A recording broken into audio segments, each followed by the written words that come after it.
is that people who wear these masks usually don't wear them properly. The coronavirus came from bat soup. That is absolutely not correct. The coronavirus was deliberately created or released. Giving humans a little bit too much credit here. Hi, I'm Dr. Sarah Madan. I'm the Senior Director of New York City Health and Hospitals System-Wide Special Pathogens Program. And I'm Dr. Stephen Morse, Professor of Epidemiology at the Mailman School of Public Health, Columbia University. We're here to debunk myths about the coronavirus. Let's get started. Getting the coronavirus is a death sentence. Well, there's a lot we still don't know about the coronavirus disease, but based on the data that is coming out, it seems to be a mild type of viral infection. There's a 2% fatality rate and about 18 to 20% that may be in the critical condition range. And those 2% who die are the sickest. They're in the hospital already. So even those in the hospital have probably a 98% chance of surviving. So it's not a death sentence. It's not a death sentence. Only Chinese people have the coronavirus. Well, it started in China, but the reality is that it's everyone's virus. And if it gets far enough, just like the flu, it could be anywhere. Infectious disease do not respect boundaries or borders. And for that matter, everyone is susceptible. The coronavirus is the most dangerous virus. That is not true. There are a number of different viruses out there in the world. So let's just compare it to another type of virus. So you have the Ebola virus disease, which has a much higher fertility rate associated with it. I think the official count is now 6,000 recoveries. But one of the funny things is that we don't usually report recoveries when someone is discharged from the hospital. So all those recoveries, probably there are many more on the way as well. Wearing a mask will protect me from the virus. A lot of people like to think so, and of course a mask gives you a sense of security, but the problem is that people who wear these masks usually don't wear them properly. They've never really been trained. They may not know what kind of mask to wear. So there's two types of masks. One, the simple or surgical mask that you see the general population wearing, and then there's another type of mask that healthcare workers wear. It's called the N95 mask, and it's a respirator, and it is able to filter particles that are airborne with 95% efficacy. And the one that healthcare workers wear, they have to go through what we call fit testing, and so to make sure they have a perfect seal. People who may think they want to wear an N95 find it very uncomfortable after a while. So even if it's well fit, it's then especially hard to breathe through. And the mask is really for those that are infected with the actual coronavirus disease, not so much for a healthy individual. So things that actually proven to be effective is washing your hands often, with 20 seconds, as well as obviously if you're sick, staying home. So a number of other public health measures that actually are proven to be extremely effective. The coronavirus came from bat soup.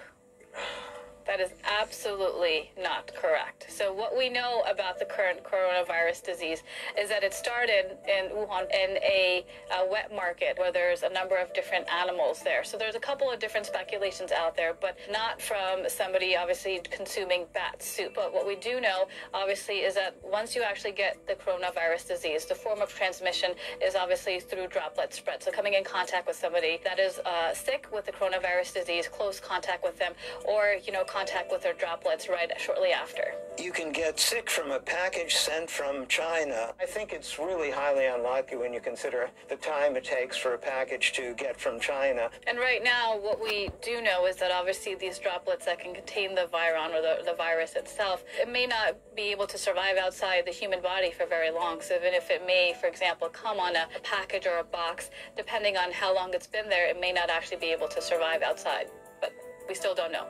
Closing borders will stop the spread of the virus. These types of respiratory viruses, they don't respect borders, as we know. And it's not the fault of a government that this type of outbreak is starting or spreading. It's just the nature of the virus itself. Travel bans historically have proven not to be very effective. In fact, it seems that it was the opposite. They caused more fear, make more chaos. People were reluctant to actually come forward with actually reporting that they had the illness. A lot of it is perception, and with travel bans, a lot of it, politicians particularly, I hate to say, like to do that because it gives the appearance of doing something, but it is often counterproductive. The federal government does state non-essential travel should be restricted, obviously, to mainland China. That's the epicenter, and that's where there's a lot of community transmission. But outside of China, where you may see there's over 24 countries that actually are reporting to have coronavirus disease, if there is no community transmission, there is obviously no risk to the general public. But continue to look at Centers for Disease Control's website. They have a travel health advisory section that you can actually go to and put the name of the country, and it'll tell you the precautions. And as well as go to your healthcare provider, they can provide some travel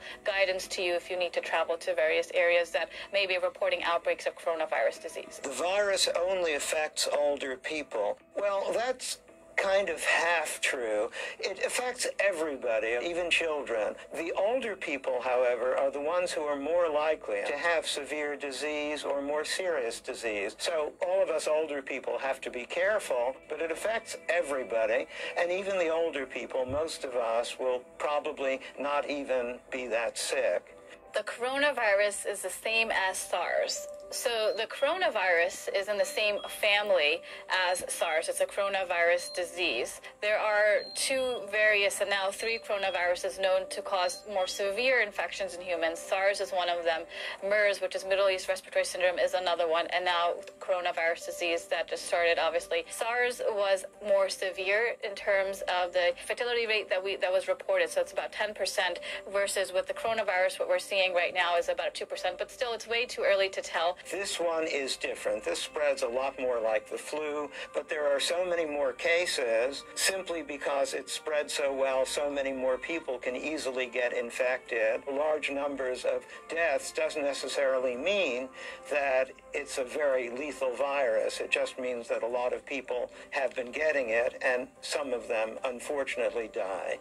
Let's just take seasonal flu, for example. Seasonal flu this year started in October, and the Centers for Disease Control Prevention are already reporting over 10,000 deaths, related to seasonal flu. And over, again, 20 million Americans being infected. So let's just put things into context. The coronavirus has something to do with Corona beer.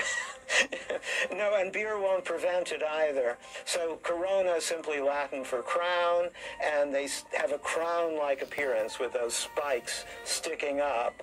But the beer is all on its own. It won't prevent coronaviruses, won't give it to you. It's just a coincidence.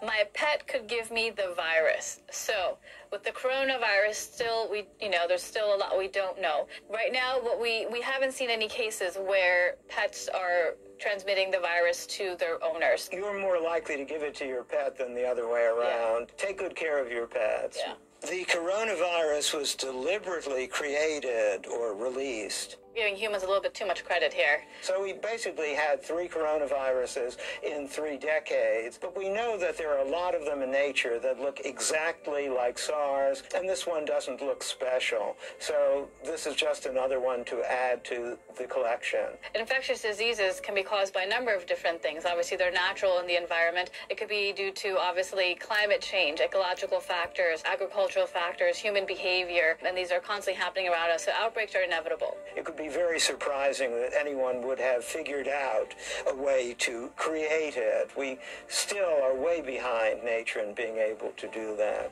Antibiotics prevent and treat the virus. Viruses and bacteria are 2 different microbes. So we would use antibiotics for bacteria.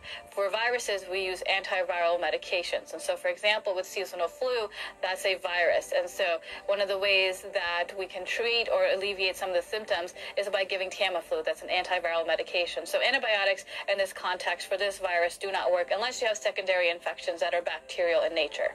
And this is a very common misconception. There are a couple of drugs now that are experimental, but they're in the development stage, that are showing promise against this particular virus. We're still in the early stages of the coronavirus disease. There's a lot of rumors, things that are not factual. So really go to credible sources. Go to public health websites that are credible. Go to the World Health Organization's website. Go to your local health department's website, or even go to your healthcare provider to get more information if you're curious. And if you want to read about all the emerging diseases everywhere in the world, you can get on the ProMed website or even get email. And I think there has been a lot of fear around this, partly because we've heard of these other coronaviruses like SARS. But I think panic or fear is not really what we need. These outbreaks are inevitable, and we need to continue to prepare for these types of outbreaks.